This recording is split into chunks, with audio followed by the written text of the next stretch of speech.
નમસ્કાર વિદ્યાર્થી મિત્રો, સ્વાગત છે તમારું તમારી પોતાની યુટ્યુબ ચેનલ માય ટીચિંગ ક્લાસમાં. આજે આપણે ભણીશું ધોરણ 7 વિષય વિજ્ઞાનમાં સેમ 2માં પાઠ 13 ગતિ અને સમય. ચાલો વિદ્યાર્થી મિત્રો, આ પાઠ વિજ્ઞાનની અંદર તમે તમારા ટીચર પાસે સમજી લીધો હશે. આપણે સ્વાધ્યાય પોથી ભરીશું, મારી સાથે પૂછતા જાઓ એવી તમને બધાને શુભેચ્છા. ચાલો વિદ્યાર્થી મિત્રો, પ્રશ્ન પહેલો છે, સાચો વિકલ્પ શોધી તેનો ક્રમ અક્ષર સામે ચોરસમાં લખો. પેલું છે, નીચે પૈકી કયું વર્તુળાકાર ગતિનું ઉદાહરણ છે? તો એમાં આવશે એ ફરતા પંખાની ગતિ. બીજું, નીચેના પૈકી કયો ઝડપનો એકમ નથી? તો એમાં આવશે ડી મીટર પ્રતિ સેકન્ડ સ્ક્વેર. ત્રીજું, એક વાહન એની ઝડપ 36 કિલોમીટર પ્રતિ કલાક છે, જ્યારે બીજા વાહન બીની ઝડપ 36 મીટર પ્રતિ સેકન્ડ છે. તો નીચેના પૈકી કયું વિધાન સાચું છે? તો એમાં આવશે બી, વાહન બીની ઝડપ વધુ છે. ચોથું, 1 નેનો સેકન્ડ એ 1 સેકન્ડનો કેટલામો ભાગ છે? તો એમાં આવશે ડી, 1 અબજમો ભાગ. પાંચમું, 54 કિલોમીટર પ્રતિ કલાક ઝડપ એટલે કેટલા મીટર પ્રતિ સેકન્ડ ઝડપ? તો એમાં આવશે બી ઓપ્શન, 15 મીટર પ્રતિ સેકન્ડ. છઠ્ઠું, રોકેટની ઝડપ 8 કિલોમીટર પ્રતિ સેકન્ડ છે અને કાચબાની ઝડપ 8 સેન્ટીમીટર પ્રતિ સેકન્ડ છે. તો રોકેટની ઝડપ કાચબાની ઝડપ કરતાં કેટલા ગણી છે? તો એમાં આવશે ઓપ્શન ડી, 1 લાખ ગણી. સાતમું, ઝડપ વિશેનું નીચેના પૈકી કયું સૂત્ર સાચું છે? તો એમાં આવશે બી, અંતર બરાબર ઝડપ ગુણ્યા સમય. આઠમું, એક ટ્રેન અચળ ઝડપે 15 મિનિટમાં 20 કિલોમીટર અંતર કાપે છે, તો તે સમયે તેની ઝડપ કેટલી છે? તેમાં આવશે ડી, 80 કિલોમીટર પ્રતિ કલાક. નવમું, એક સુપરફાસ્ટ ટ્રેન અચળ ઝડપે 1.5 કલાકમાં 135 કિલોમીટર અંતર કાપે છે, તો તેની ઝડપ કેટલી હશે? તેમાં આવશે ડી ઓપ્શન, 90 કિલોમીટર પ્રતિ કલાક. 10મું, એક કાર ચાલક 8:30 વાગે ઘરેથી નીકળી પોતાના ગામ જવા નીકળે છે. તો ઘરેથી નીકળે છે ત્યારે તે ઓડોમીટરનું વાંચન કરે છે, તો 12,345 કિલોમીટર હતું. તો તેના ગામ અચળ ઝડપે ગતિ કરે છે, 9:15 વાગે પહોંચે ત્યાં ઓડોમીટરનું વાંચન 12,393 કિલોમીટર છે. જુઓ તો તેની કારની ઝડપ કેટલી હશે? તેમાં આવશે સી ઓપ્શન, 64 કિલોમીટર પ્રતિ કલાક. હવે છે 11મું, એક સુપર ફાસ્ટ ટ્રેન સવારે 8 વાગે અમદાવાદથી ઉપડે સુરત સ્ટેશને 11 વાગે પહોંચાડે છે. જો ટ્રેનની સરાસરી ઝડપ 75 કિલોમીટર પ્રતિ કલાક હોય તો અમદાવાદથી સુરતનું અંતર કેટલું થાય? તો એમાં આવશે બી ઓપ્શન, 225 કિલોમીટર. પછીનું 12મું, ઝડપનો મૂળભૂત એકમ કિલોમીટર પ્રતિ કલાક છે, એમાં આવશે સી ઓપ્શન. 13મું, એક કાર 15 મિનિટ સુધી 40 કિલોમીટર પ્રતિ કલાકની ઝડપે અને ત્યારબાદ બીજી 15 મિનિટ સુધી 60 કિલોમીટર પ્રતિ કલાકની ઝડપે ગતિ કરે છે, તો કારે કાપેલું અંતર એમાં આવશે બી, 25 કિલોમીટર. ચાલો વિદ્યાર્થી મિત્રો, પ્રશ્ન નંબર 2 છે, ખાલી જગ્યા પૂરો. એમાં જુઓ, પદાર્થે એકમ સમયમાં કાપેલા અંતરને ઝડપ કહેવાય. બીજું, એક અમાસ પછી તરત આવતી બીજી અમાસના સમયગાળાને એક માસ કહે છે. ત્રીજું, લોલકને એક દોલન પૂરું કરવા માટે લાગતા સમયને આવર્તકાળ કહે છે. ચોથું, લોલકના 20 દોલનો માટેનો સમયગાળો 36 સેકન્ડ હોય તો તેનો આવર્તકાળ 1.8 સેકન્ડ છે. પાંચમો, અંતરનો મૂળભૂત એકમ મીટર છે. છઠ્ઠું, તંદુરસ્ત પુખ્ત વ્યક્તિની આરામની અવસ્થામાં તેનું હૃદય 1 મિનિટમાં લગભગ 72 ધબકારા કરે છે. સાતમું, કાપેલું અંતર માપવા માટે વાહનોમાં વપરાતું સાધન ઓડોમીટર છે. આઠમું, એક ટ્રેનની અચળ ઝડપ 100 કિલોમીટર પ્રતિ કલાક છે, તો તે ટ્રેન 12 મિનિટમાં ખાલી જગ્યા અંતર કાપે, તો એમાં આવશે 30 કિલોમીટર. અચળ ઝડપે ગતિ કરતા પદાર્થનો અંતર સમયનો આલેખ છે, સુરેખ મળે છે. 10મું, 18 કિલોમીટર પ્રતિ કલાકની અચળ ઝડપે જતો સાયકલ સવાર 1 સેકન્ડમાં ખાલી જગ્યા મીટર અંતર કાપે, તેમાં આવશે 5 મીટર. ચાલો વિદ્યાર્થી મિત્રો, પ્રશ્ન નંબર 3 છે, માત્ર ઉત્તર લખો. ચલો, પેલું, હિંચકાની ગતિ કયા પ્રકારની ગતિ છે? તો કે આવર્ત ગતિ. બીજું, ચકડોળમાં બેઠેલી છોકરીની ગતિ કયા પ્રકારની છે? તેમાં આવશે વર્તુળાકાર ગતિ. ઝાડ પરથી પડતા ફળની ગતિ કયા પ્રકારની છે? તેમાં આવશે સુરેખ ગતિ. ચોથું, કારની અચળ ઝડપ 70 કિલોમીટર પ્રતિ કલાક છે, તો કાર 30 મિનિટમાં કેટલું અંતર કાપે? તેમાં આવશે 35 કિલોમીટર. પાંચમું, એક ટ્રેન અચળ ઝડપે 40 મિનિટમાં 36 કિલોમીટર અંતર કાપે છે, તો તેની ઝડપ કેટલી ગણાય? તો કે 54 કિલોમીટર પ્રતિ કલાક. છઠ્ઠું, વાહનોમાં ઝડપ માપવા માટે વપરાતા સાધનનું નામ? તેમાં આવશે સ્પીડોમીટર. 7મું દોડની સ્પર્ધામાં ટૂંકો સમયગાળો માપવા વપરાતી ખાસ પ્રકારની ઘડિયાળ કઈ છે? તો આવશે સ્ટોપ વોચ. 8મું એક વાહનની ઝડપ 15 મીટર પ્રતિ સેકન્ડ છે અને બીજા વાહનની ઝડપ 15 કિલોમીટર પ્રતિ કલાક છે, તો કયા વાહનની ઝડપ વધુ કહેવાય? તો કે પહેલા વાહનની. 9મું પદાર્થ 1 મિનિટમાં 1 કિલોમીટર અંતર કાપે તો તે પદાર્થની કિલોમીટર પ્રતિ કલાકમાં ઝડપ કેટલી થાય? તેમાં આવશે 60 કિલોમીટર પ્રતિ કલાક. 10મું અંતર સમયના આલેખમાં y અક્ષ પર કઈ ભૌતિક રાશિને દર્શાવવામાં આવે છે? તેમાં આવશે અંતર. ચાલો વિદ્યાર્થી મિત્રો, પ્રશ્ન નંબર 4 છે ખરા ખોટા વિધાનો જણાવો. પેલું, સાદા લોલકનો આવર્તકાળ તેની લંબાઈ પર આધાર રાખતો નથી, તો કે ખોટું.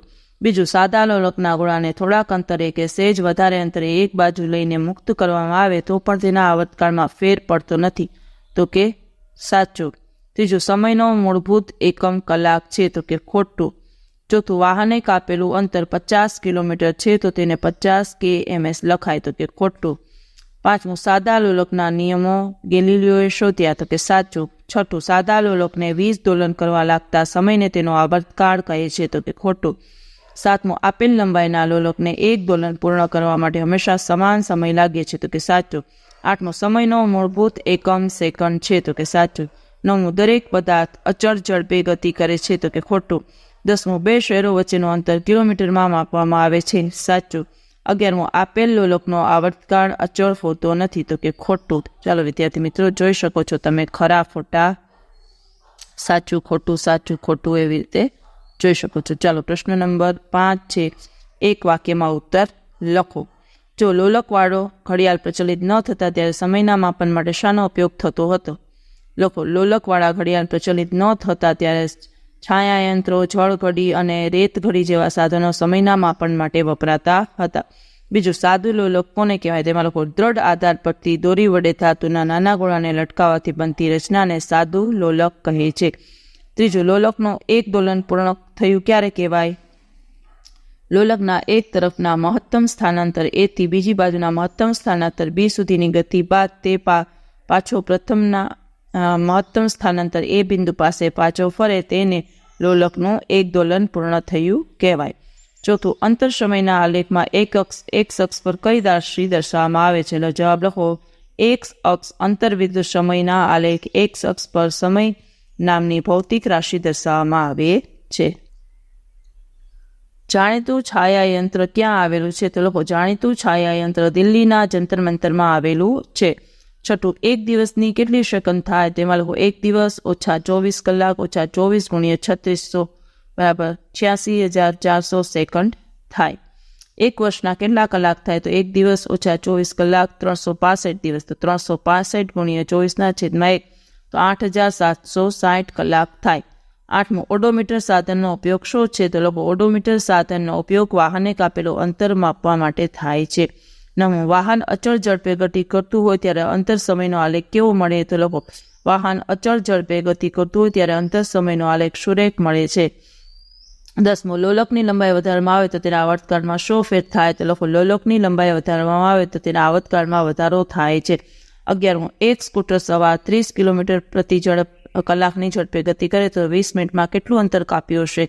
તો લખો, ઝડપ બરાબર 30 કિલોમીટર પ્રતિ કલાક, સમય બરાબર 20 મિનિટ, 20/60 કલાક, અંતર બરાબર ઝડપ ગુણ્યા સમય, તો 30 ગુણ્યા 20/60, 30 2 60 ને 10 2 20, તો અંતર બરાબર 10 કિલોમીટર.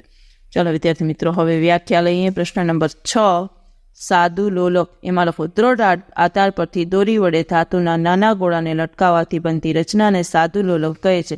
બીજું, લોલકનો આવર્તકાળ. તેમાં લખો, લોલકને 1 દોલન પૂર્ણ કરવા લાગતા સમયને લોલકનો આવર્તકાળ કહે છે. ત્રીજું, ઝડપ. પદાર્થે એકમ સમયમાં કાપેલા અંતરને તે પદાર્થની ઝડપ કહે છે. 7મું, આલેખ દોરવા માટે અનુકૂળ પ્રમાણ માપની પસંદગી કરવાના મુદ્દા. તો લખો, આલેખ દોરવા માટે પ્રમાણ માપની પસંદગી કરવાના મુદ્દા નીચે મુજબ છે. પેલું, પ્રત્યેક રાશિના મહત્તમ અને ન્યૂનતમ મૂલ્યો વચ્ચેનો તફાવત. બીજો, પ્રમાણ માપની પસંદગી એવી રીતે કરો કે દરેક રાશિના વચગાળાના મૂલ્યોને આલેખમાં દર્શાવવામાં અનુકૂળ બને. ત્રીજું, આલેખ પત્રના મહત્તમ ભાગનો ઉપયોગ આલેખ દોરવા થાય એમ કરવો. બીજું, અંતર સમયના આલેખના ઉપયોગો લખો. તો લખો, અંતર સમયના આલેખના ઉપયોગો નીચે મુજબ છે. પેલું, આલેખ સમયગાળાના કોઈ પણ સમયે પદાર્થનું સ્થાન નક્કી કરી શકાય છે. બીજું, આલેખ પરથી ગતિ નિયમિત છે કે અનિયમિત છે તે નક્કી કરી શકાય છે. ત્રીજું, નિયમિત ઝડપથી ગતિ કરતા પદાર્થની ઝડપ સરખા પ્રમાણમાં છે કે નહીં તે જાણી શકાય છે. ચોથું, એકમ સમયગાળા દરમિયાન કાપેલા અંતર મેળવી ઝડપની ગણતરી થઈ શકે છે. ચાલો વિદ્યાર્થી મિત્રો, ત્રીજો પ્રશ્ન. દ્રવિડે પોતાની મોટરકારની મુસાફરી પ્રારંભ કરતી વખતે તે જ 40 મિનિટની મુસાફરી પછીના ઓડોમીટરમાંથી અવલોકનો લેતા તે અનુક્રમે 1048 કિમી અને 1096 કિમી માલુમ પડે છે. તો મોટરકારની સરાસરી ઝડપ કેટલી હશે? લખો. સમય બરાબર 40 મિનિટ એટલે 40/60. અંતર બરાબર 810/1096 બરાબર ઓછા 1048. અંતર બરાબર 48 કિમી. સરાસરી ઝડપ બરાબર કાપેલું અંતર છેદમાં લાગતો સમય બરાબર 48/40 × 60. 48 × 60/40. છેદ ઉડાડો. 24 × 48, 20 × 40 ને 20 × 60. તો વધશે 24 × 3 તો 72 કિલોમીટર પ્રતિ કલાક. ચોથું, એક દોડવીર દોડની સ્પર્ધામાં 100 મીટરનું અંતર 10 સેકન્ડમાં કાપે છે. દોડવીરની સરેરાશ ઝડપ મીટર પ્રતિ સેકન્ડ તેમજ કિલોમીટર પ્રતિ કલાકના એકમમાં શોધો. જવાબ લખો. અંતર બરાબર 100 મીટર, સમય બરાબર 105. તો પેલું ઝડપ બરાબર અંતરના છેદમાં સમય તો 100/10 એટલે આવશે ઝડપ 10 મીટર પ્રતિ સેકન્ડ. બીજું, ઝડપ બરાબર 10 મીટર પ્રતિ સેકન્ડ તો કિલોમીટર બરાબર કેટલા? ઝડપ બરાબર 10 × 60 × 60/1000 તો 6 × 6 તો ઝડપ બરાબર 36 કિલોમીટર પ્રતિ કલાક. દોડવીરની સરેરાશ ઝડપ મીટર પ્રતિ સેકન્ડમાં 10 મીટર પ્રતિ સેકન્ડ છે તેમજ કિલોમીટરમાં 36 કિલોમીટર પ્રતિ કલાક છે. ચાલો પાંચમું. સાદું લોલક 20 દોલન પૂર્ણ કરવા માટે 32 સેકન્ડનો સમય લે છે. તો લોલકનો આવર્તકાળ કેટલો થાય? લખો. 20 દોલન પૂર્ણ કરવા માટે લાગતો સમય બરાબર 32 સેકન્ડ. તો 1 દોલન પૂર્ણ કરવા માટે લાગતો સમય બરાબર કેટલો? તો 1 × 32/20. 4 × 5 તો 8/5. 1.6 સેકન્ડ થાય. તો 1 દોલન પૂર્ણ કરવા લાગતા સમયને આવર્તકાળ કહે છે. આવર્તકાળ 1.6 સેકન્ડ છે. હવે છઠ્ઠું. બે સ્ટેશન વચ્ચેનું અંતર 240 કિલોમીટર છે. તો ટ્રેનને આ અંતર કાપવા માટે 4 કલાક લાગે છે. તો આ ટ્રેનની ઝડપ શોધો. તો લખો. અંતર બરાબર 240 કિમી, સમય બરાબર 4 કલાક, ઝડપ બરાબર અંતરના છેદમાં સમય બરાબર 240/4 તો 60 કિલોમીટર પ્રતિ કલાક. તો તેની ઝડપ 60 કિલોમીટર પ્રતિ કલાક થાય. સાતમો. સલમા સાયકલ પર તેના ઘરથી શાળાએ 15 મિનિટમાં પહોંચે છે. જો સાયકલની ઝડપ 2 મીટર પ્રતિ સેકન્ડ હોય તો તેના પરથી ઘરથી શાળાનું વચ્ચેનું અંતર શોધો. સમય બરાબર 15 મિનિટ બરાબર 15/60 કલાક. ઝડપ બરાબર 2 મીટર પ્રતિ સેકન્ડ. તો અંતર બરાબર કેટલું? તો 2 × 60 × 60/1000 તો અંતર બરાબર ઝડપ × સમય તો 2 × 60 × 60 × 15/1000 × 60 તો 180/100 તો 1.8 કિલોમીટર. ચાલો વિદ્યાર્થી મિત્રો, જોડકા જુઓ. પહેલાના સામે આવશે ડી, બીજાના સામે આવશે ઈ, ત્રીજામાં આવશે બી અને ચોથામાં આવશે એ. હવે પ્રવૃત્તિ છે સાદા લોલકનો આવર્તકાળ નક્કી કરવાની છે. સાધન સામગ્રી માત્ર ઉત્તર 5ની ગણતરી. સમય 40/60. અંતર બરાબર 36 કિલોમીટર. ઝડપ બરાબર 36/40 તો 18 × 2/60 તો 36 × 60/40 તો ઝડપ બરાબર 54 કિલોમીટર. માત્ર ઉત્તર 9ની ગણતરી જોઈ શકો છો વિદ્યાર્થી મિત્રો. એમાં ઝડપ બરાબર 60 કિલોમીટર પ્રતિ.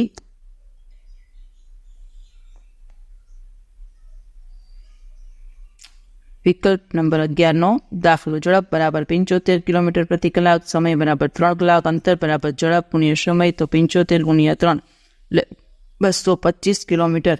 વિકલ્પ નંબર 13નો દાખલો. જો વિદ્યાર્થી મિત્રો, બધા દાખલાની ગણતરી આપેલી છે, તમે જોઈ શકો છો.